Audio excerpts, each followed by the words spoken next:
Hello students and my friends. तो जो आज की वीडियो है वो है जो एमएड थर्ड सेमेस्टर में है और जिन्होंने अपना आगे सनॉप्सिस के बाद जो काम करना है। तो इसमें थर्ड सेमेस्टर में आपको प्रोग्रेसिव रिपोर्ट जो है वो सबमिट करनी होती है। तो प्रोग्रेसिव रिपोर्ट में आपके 3 चैप्टर्स आते हैं और 3 चैप्टर्स के साथ आपका जो टूल और क्वेश्चनर है वो भी आपको अटैच करना है, प्लस रेफरेंसेस तो आप दोगे ही। तो जैसे सनॉप्सिस में आपने जो भी आपके वेरिएबल्स थे, जो भी आपने काम करना था, उससे रिलेटेड आपने सनॉप्सिस बना के दिया था कि क्या आपके ऑब्जेक्टिव्स हैं, हाइपोथेसिस क्या हैं, डिलिमिटेशंस क्या हैं, आपका सैम्पल क्या रहेगा और कौन सी क्वेश्चनर या टूल्स आप यूज़ करोगे, वो आपने अपना सारा सनॉप्सिस में दे दिया। लेकिन अब आपने प्रोग्रेसिव रिपोर्ट में डिटेल्ड में बताना है कि जो आपकी जो प्रोग्रेस है वो क्या है। तो चैप्टर 1 में अब आपका वही आएगा, लेकिन क्या आएगा, डिटेल में आएगा। जैसे इंट्रोडक्शन आपके वेरिएबल्स के साथ डिटेल में आएगी, ऑब्जेक्टिव, हाइपोथेसिस, डिलिमिटेशंस वही रहेंगी, ऑपरेशन डेफिनेशंस भी वही रहेंगी। आपने किस चीज़ को वास्ट करना है, इंट्रोडक्शन पार्ट को, प्लस जो आपके वेरिएबल्स हैं उनकी डेफिनेशन को भी आपने वास्ट करके चैप्टर 1 में देना है। देन आपका आता है चैप्टर 2। तो चैप्टर 2 जो है वो आपका रिव्यू ऑफ लिटरेचर है। तो वो आपने जो सिनॉप्सिस हैं उसमें भी दिया होगा। अब चैप्टर 1 में जो है वो बिल्कुल नहीं देना आपने सिनॉप्सिस के साथ समझकर। तो चैप्टर 2 आपका रिव्यू से रिलेटेड रहेगा। फॉर एग्ज़ाम्पल आप 2025 चल रहा है, तो जो आपके रिव्यूज़ हैं वो एटलीस्ट 2024 तक तो होने चाहिए। स्टार्टिंग आपकी मान लो 2010 से हो रही है, 15 से हो रही है, तो स्टार्टिंग जो आपका पहले के ईयर हैं उनसे लेके लेटेस्ट जो है वहाँ तक आपका रिव्यू जो है वो आपका चैप्टर 2 में कवर होना चाहिए। देन आपका आता है चैप्टर 3। तो जो चैप्टर 3 है वो आपका मेथोलॉजी का पार्ट है। तो इसका मैं आपको सैम्पल दिखा देती हूँ कि जो चैप्टर 3 में है आपने जो मेथोलॉजी चैप्टर है, प्लान प्रोसीजर चैप्टर है, वो आपने कैसे प्रिपेयर करना है।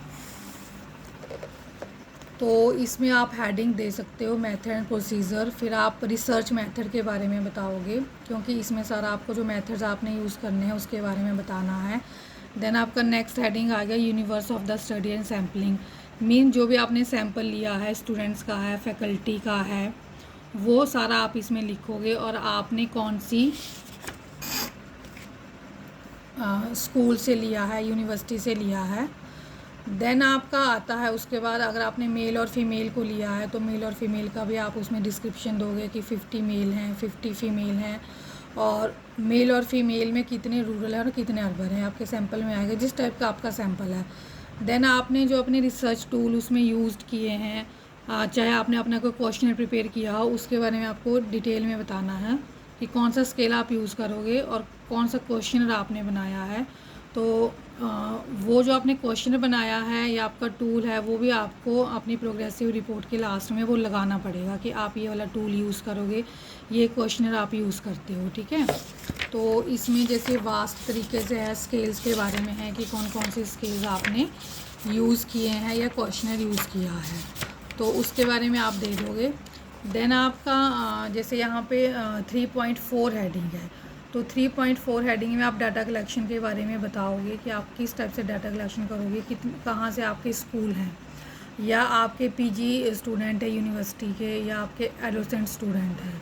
देन आपका जो लास्ट पॉइंट आता है 3.5 है, वो है स्टैटिस्टिकल ट्रीटमेंट ऑफ डाटा। इसमें जो आप टेक्निक्स यूज़ करोगे उसमें आपकी कोरिलेशन है, टी टेस्ट है, अनोवा है, मीन मीडियन मोड है, जो भी आपकी टेक्निक्स आप यूज़ करोगे वो थोड़ी वास्ट तरीके से यहाँ पे आपने लिखना है। एक जैसे सिनॉप्सिस में आपने 1 लाइन का लिखा था, लेकिन इसमें आपको थोड़ी सी जो लाइनें हैं वो भी बढ़ानी पड़ेंगी। तो ये आपका स्टैटिस्टिकल ट्रीटमेंट का हो गया। देन इसके बाद आपने जैसे टूल का मैंने बताया, तो टूल आपने जो है वो साथ में अटैच करना है, क्वेश्चनर भी अटैच करनी है और उसके बाद फिर आपके आते हैं रेफरेंसेस, ठीक है। तो रेफरेंसेस जो हैं वो आपने एक तो जो आपका रिव्यू का चैप्टर है 2, उससे रिलेटेड आपने सारे रेफरेंसेस वहाँ पे डालने हैं और फिर उसके बाद जो आपका चैप्टर 1 है उसमें आपने इंट्रोडक्शन पार्ट को भी कहीं से देखा है, कहीं से लिया है, कोट्स किए हैं, तो वो सारा क्या है आपका रेफरेंसेस में आएगा। तो अभी तो आप लोग जो रेफरेंसेस है वो वैसे भी दे सकते हो, लेकिन मैक्सिमम जो आपके रेफरेंसेस हैं वो एपीए स्टाइल में होनी चाहिए और प्लस जो आपका हैंगिंग ऑर्डर है रेफरेंसेस का, उसको ध्यान में रखकर आप अपने रेफरेंसेस बना सकते हो।